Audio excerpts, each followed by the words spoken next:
Hello everyone, welcome to this episode of Place XP, and we have a special guest here. Would you like to introduce yourself? Yeah, sure. So I'm Muskan Jain. I recently graduated from VIT Vellore.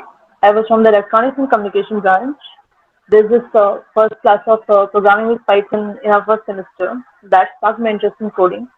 I recently got placed as a software engineer in Microsoft, and I started my full-time job on 12th July. Okay, so firstly, congratulations for your placement, and we are very eager to hear about your whole journey. So, would you give a more like in-depth detail as to how you got selected, and like even though you were in a different branch, you went off in coding, and how you learned it like by yourself or from the help of your peers? Yeah, sure. So, in the first year, that class sparked my interest in coding. But at the end of the first year, I got a few back. So I really couldn't concentrate on coding or learning anything new around that time.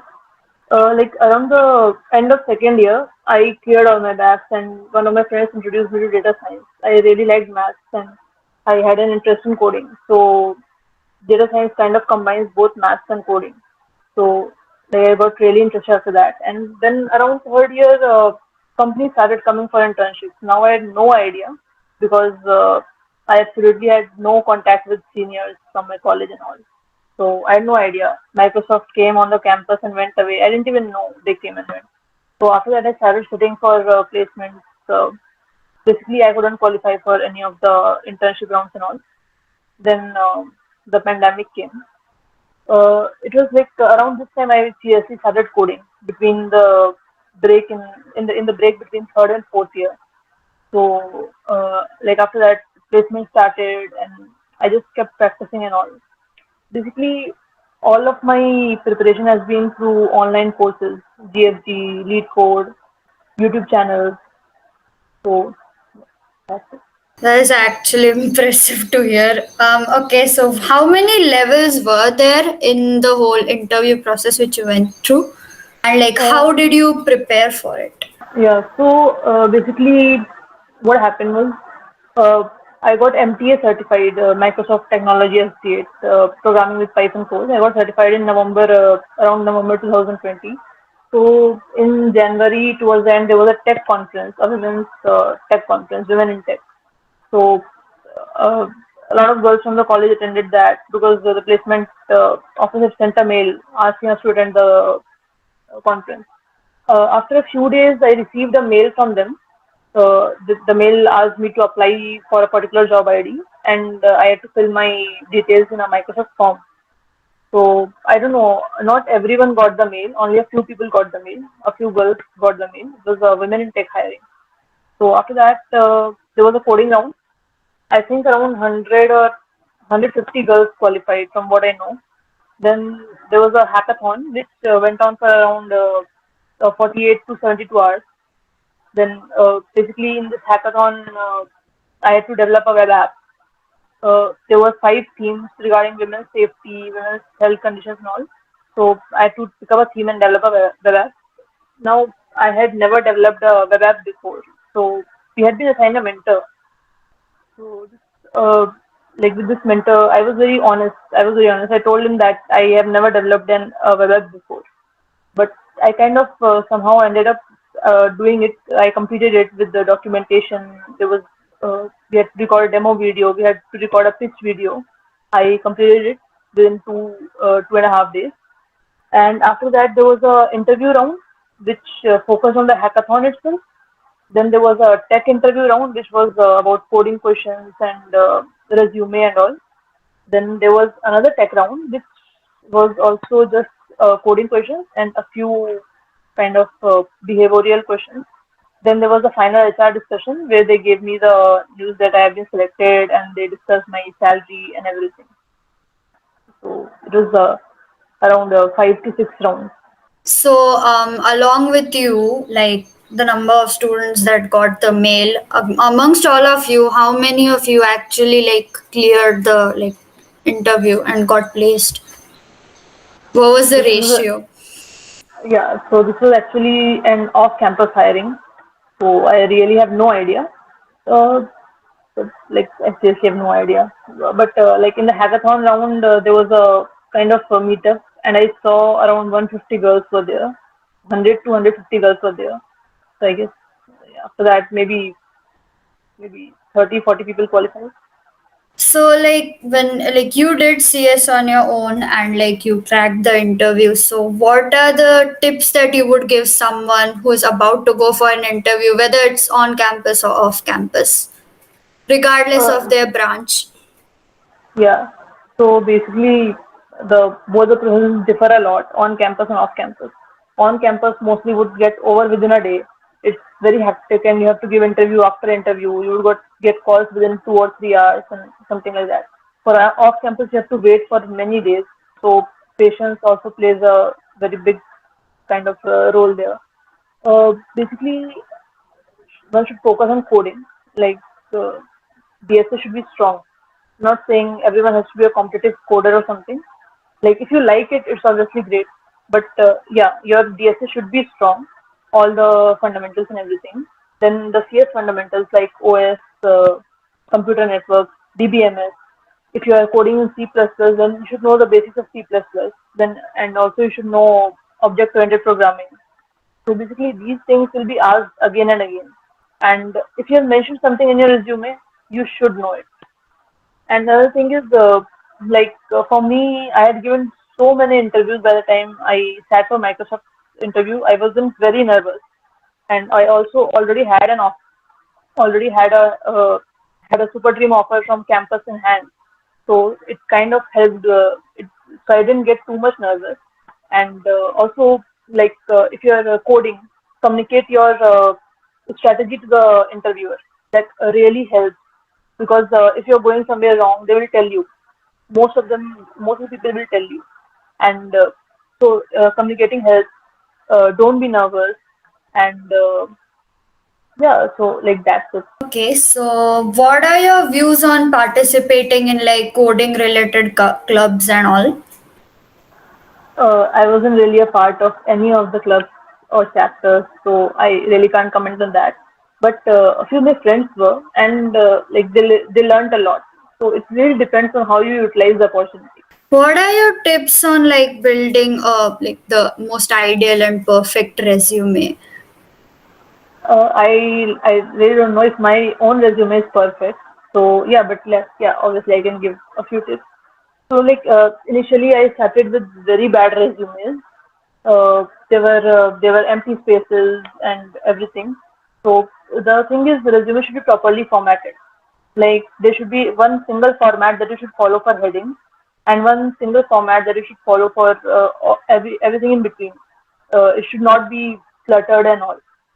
So if you have any important achievements, like if you have achieved some kind of ranks in international coding rounds, something, or you have been selected for some scholarship or something like that, it should be mentioned on the top, so that as someone sees your resume, that's the first thing they focus on. And as for freshers, put your education details, and the project descriptions should kind of focus on the impact that a project is making statistically. Like if your project is improving the accuracy of some already existing model, then it improved the accuracy from this percentage to this percentage. Something like that should be the description. And if you're doing a group project, then your individual contribution should be in the description because you have done some part and not the complete project. And after that, it's important that while writing the description, use bullet points and not long paragraphs. That really helps. That really helps because like in the beginning, I would just put paragraphs myself, and some peers told me that put bullet points. So yeah, and don't make your resume like a rainbow or something. Just use one or two colors. Like mostly I've used black in my resume, but yeah, you can obviously use a different color for headings and all. And another thing is, it's better if someone prepares their resume from scratch rather than using some resume builder apps and all.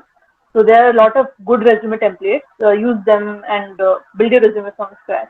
That really helps. Okay, so like all of us are taught soft skills, right? So how much does it actually help in like getting placed and like your work life, whatever, mainly in the interview process? Uh, like, see, it's important to be confident during interviews, right? And mostly the soft skills. If you're talking about the soft skills classes that we have on campus, that we teach Java and all, I would say like they try to teach, but you can't actually learn in that short amount of time, everything.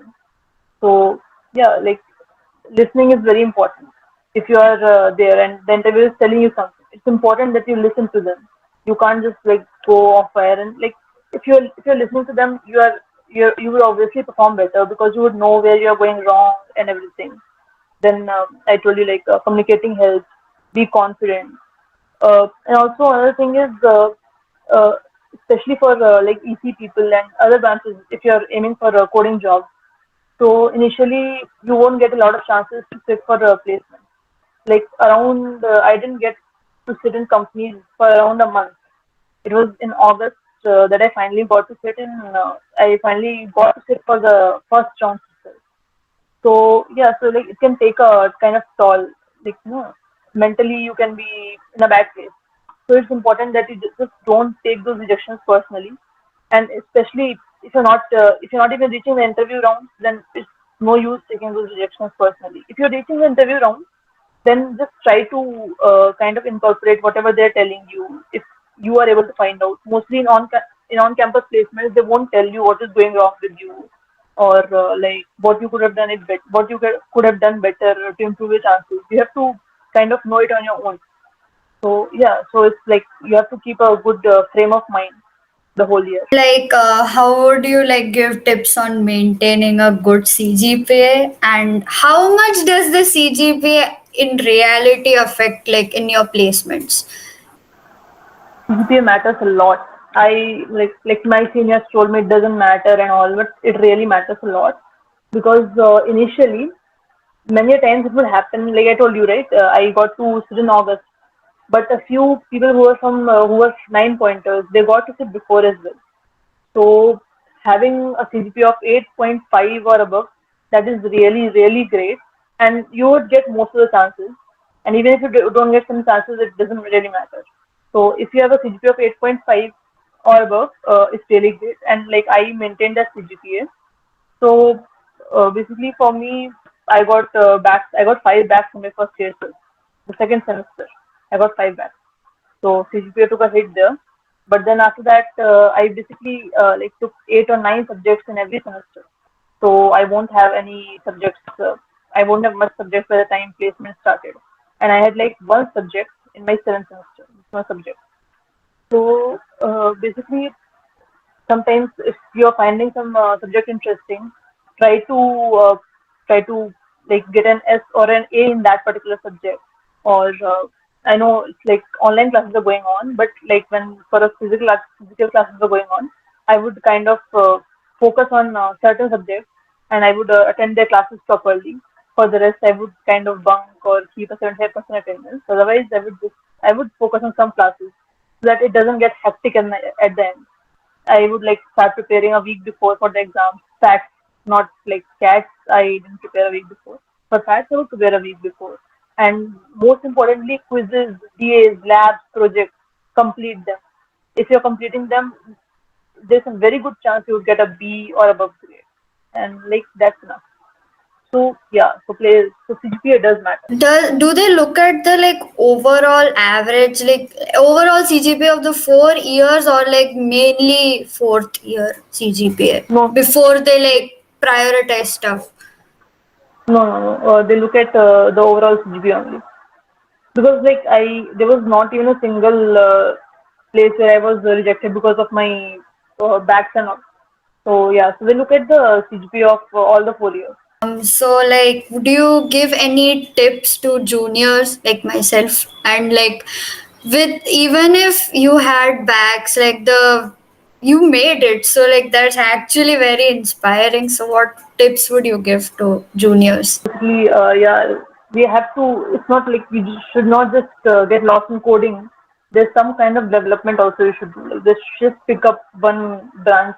Like either web development, data science, or like something, just pick it up and do that as well. It's not like just competitive coding won't help. And then another thing is like there are mock interviews now. You can like practice a lot of you can practice through mock interviews. Give those mock interviews, and then just know your CS basics and everything. And also just try to keep a good frame of mind. I know like it gets very difficult and all. I had people around me, they would get very demotivated and all. For me, I like there were around 5 to 6 rejection mails every day in my inbox. But like I got used to it, and it didn't matter after some time. But yeah, so you have to be like you have to keep it up so that you can just pull up at the end. Uh, like for me, whatever like even for Microsoft, and I got placed in Oracle on campus. It was super dream placement. Both of these opportunities are kind of what I would say lucky opportunities. I got them those opportunities. I got those opportunities through kind of some luck. But the thing is, you have to be prepared so that you make the best use of that opportunity. And I was able to do that. I was like kind of very by that time I was prepared. I was prepared in a way that I could crack interviews. So yeah, that helped.